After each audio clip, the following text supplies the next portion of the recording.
21 Alive First Alert Forecast. We've been giving you the first alert since the beginning of the week about the potential weekend snow, and very little's changed, actually, regarding our thinking. Now, there are still a few question marks out there. For instance, our first accumulating snow by Sunday? Yeah, many will see it.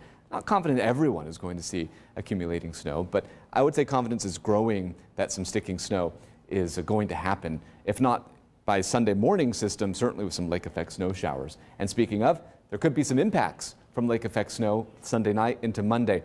An odd thing to be talking about in early November. This is usually not a concern until we get deeper into the winter. This is a pretty unusual situation. Some unusually strong wind. The lake is still relatively mild. Plenty of moisture to work with. The only thing that's a strike against any big impacts would just be ground temperatures. They're still pretty mild. We expect a lot of melting and only a few slick spots. Future track showing partly to mostly sunny skies to start the day tomorrow, but rapidly clouds will build in.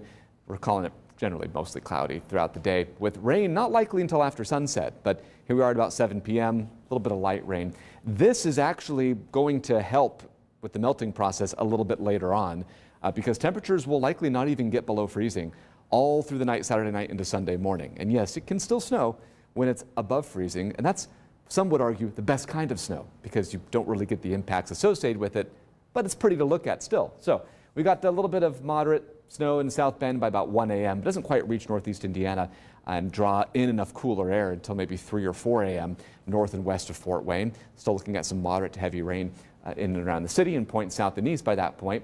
And areas closest to that transition will likely see some of the heaviest snow, a burst for about an hour perhaps of heavy, wet, slushy snow before that system moves off to the east, melting likely on impact on the pavement.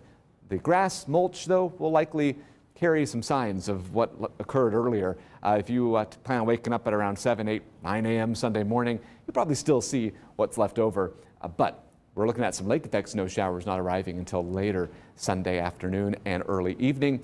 And there's a little bit of disagreement in forecast modeling as to the extent of these lake effect snow bands. Some of them have them reaching all the way through central Ohio. Others have it limited to far northwest Indiana. So, some things to iron out.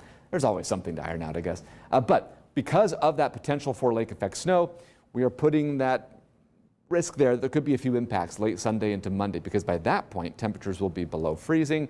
The ground will have an opportunity perhaps to collect a little bit of snow, leading to some slick spots early Monday.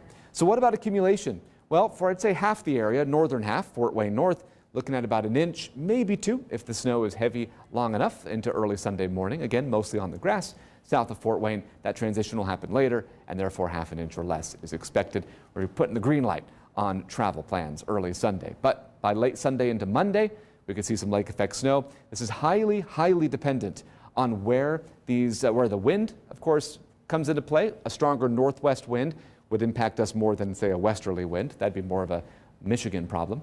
But we are going to be monitoring this. There could be a few slick spots west of Fort Wayne. Highest chance of getting anything over about 2 inches of snow would be west of Kendallville, so closer to Albion, LaGrange, Kosciuszko County, into northern Whitley County.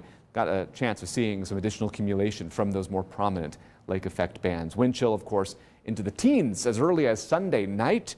So not only do we have a few snowflakes to track, but also some lower wind chills. We have Sunday and Monday blinking yellow. We're watching these days for potential first alert weather days. What I'm waiting for is one more round of some forecast modeling to see if we might end up dealing with more than just minor impacts. If that's the case, we'd likely be issuing first alert weather days for Sunday and Monday as early as the 11 p.m. newscast tonight. So stay tuned. But by Tuesday and Wednesday, not only does it warm up, it gets actually windier. Could be dealing with wind gusts of around 40 or greater once again.